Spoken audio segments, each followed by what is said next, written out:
All right, in this video, we're going to be talking about breathing. Breathing is super important for movement in your entire body. If you're not breathing right, it's really difficult to retrain other things. And if other things aren't moving well, it's very easy for your breathing to be thrown off. So this is a pretty essential exercise. All right, so when we're looking at breathing, you're going to look at your belly button. If we've done this as an exercise in the office, we've sort of gone over and tested these things. But if you're doing this at home, you can check it with a mirror. So, like one of those sweet handheld mirrors or a little compact mirror, you can use a mirror to see your belly button, okay? What we're looking for is on inhale, that belly button should rise towards the ceiling and then head down towards the feet. And then on exhale, the belly button should go down towards the ground and then move up towards the head, right? So it's going up and down towards ceiling and floor, as well as up and down towards feet and head, okay?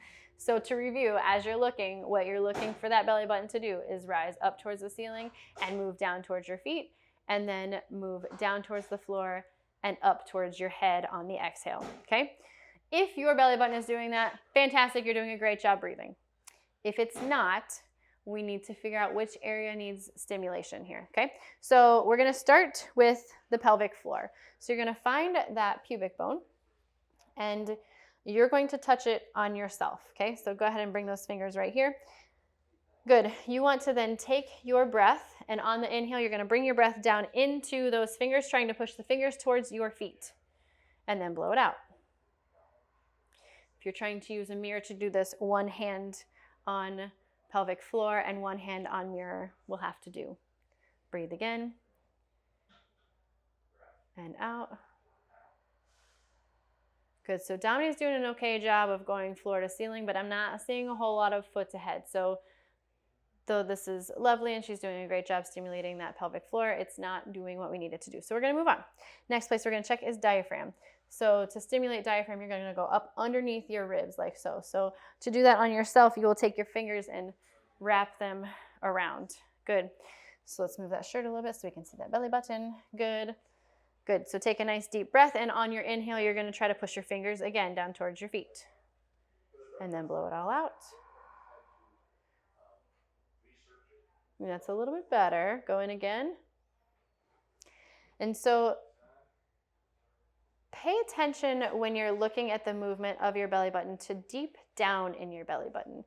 Because what you'll end up seeing when it goes the right direction is that there's almost like this little hooking that happens on the inside of the belly button. It's like someone just takes it and lifts up the inside. All right, so that's okay, but maybe not quite as good as we would like it to be. All right, so last spot we're gonna go is to that posterior aspect of the diaphragm. To stimulate that on yourself, you can take fists and just stick them right in there, okay? Take a breath in, and on this breath in, you're gonna push your ribs down towards the ground and then blow it all out. Feel how you were not able to put much pressure there? Generally, if you're doing this on your own and you're like, man, I cannot figure that one out, that's probably the one you need to spend your time on. Okay, so let's try again. I'm gonna get in here and stimulate these a little bit more intensely. You can vibrate a little bit or create more intense pressure. Take a breath in again and blow it all out. That's the one. If you've tried each of those three places, if you tried stimulating them and breathing into them and you can't get your belly button to move the correct way, there's probably more going on that needs to be addressed, right? Potentially we need to be activating some other places simultaneously, or we need to resolve something else first before your body even has the opportunity to retrain that breath movement. So if you're looking at this and you haven't been in the office to get specific direction with it and you're trying it on your own and you're like, where the heck do I go? Bring it up next time you're in, okay?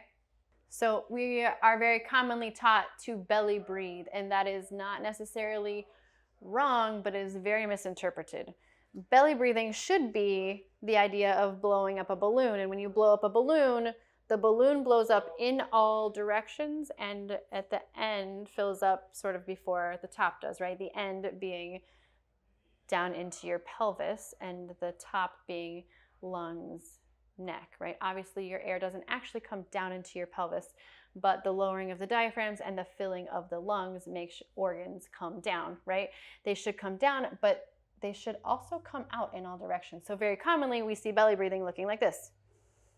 Oh man, I just blew out my balloon. All sorts of goofy, right? Your balloon blew out in one direction, but it did not blow out in all directions, which means you lost your core function and capability and you started working other places.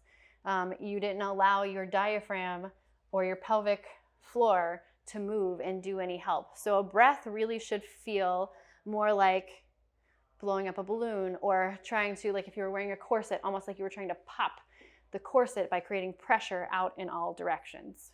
So belly breathing, yes, but not as we typically think about it.